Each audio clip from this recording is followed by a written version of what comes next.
Hello student, good morning. Welcome to home science CGPG classes. आप सभी का home science CGPG classes में एक बार फिर से स्वागत है।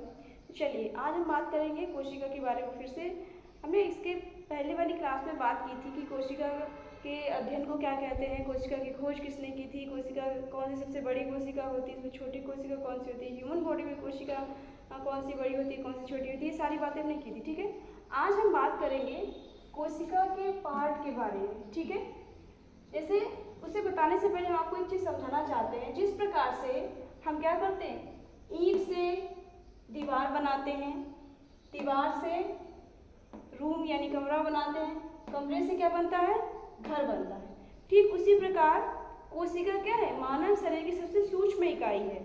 तो सबसे पहले कोशिका, बहुत सारी कोशिकाओं के मिलने से क्या बनता है, उत्तक यानी टिश्यूज बनते हैं, टिश्यूज के मिलने से क्या बनता है, अंग बनते हैं, और अंगों के मिलने से क्या बनता है, शरीर बनता है। ठीक है, तो ये वो पार्ट हैं जिनके बारे में हम आज जानेंगे।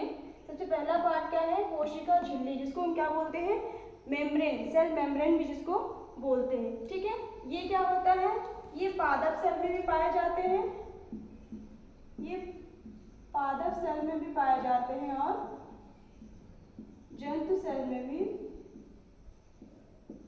पाए जाते हैं। ठीक है, अच्छा, पादप सेल और जंतु सेल के बारे में आप थोड़ा समझ लीजिए। पादप उससे उन्हें कहेंगे जो सिर्फ एक जगह स्थायी हो, एक जगह रहे, ऐसे हिल डुल सकता है, चल फिर नहीं सकता। ठीक है, वो किस में आएंगे, वो पादप में आएंगे।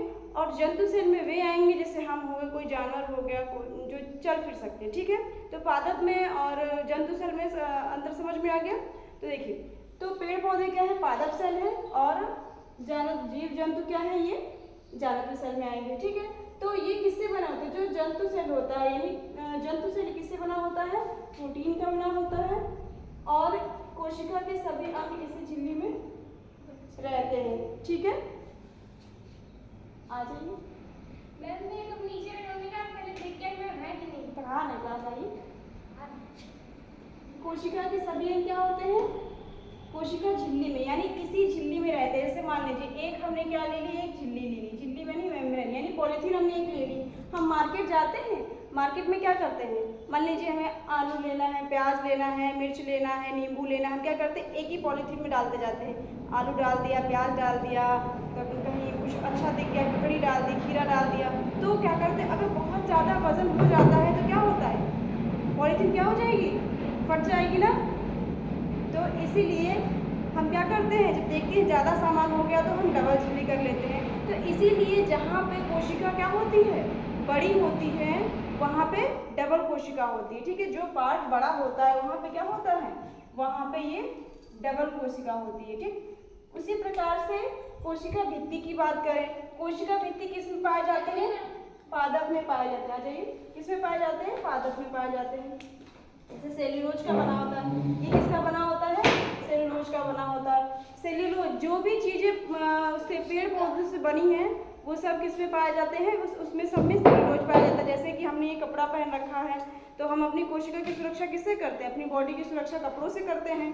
तो उसमें भी क्या पाया जाता है, सेल्यूलोज। भी कपड़ा कपास से बना होता है, तो वो भी क्या है, पौधे से ही बना हुआ है, तो उसमें भी क्या पाया जाएगा, सेल्यूलोज। नोट में जो हम कमाते हैं उसमें भी सेल्यूलोज पाया जाता है। जो जिसमें हम लिखते हैं, कागज हो गया, ये भी किससे बना होता है, पेड़ पौधों से ही बना होता है, इसमें भी सेल्यूलोज की मात्रा। जो भी चीज़ें जो पेड़ पौधों से हमें प्राप्त होती है उसमें क्या होता है, सेल्यूलोज की मात्रा पाई जाती है। ठीक है, इस सुरक्षा तथा आकार प्रदान करते हैं। ये क्या करते हैं, कोशिका भित्ति जो है, सेल वॉल, हमें क्या प्रदान करता है, सुरक्षा तथा आकार।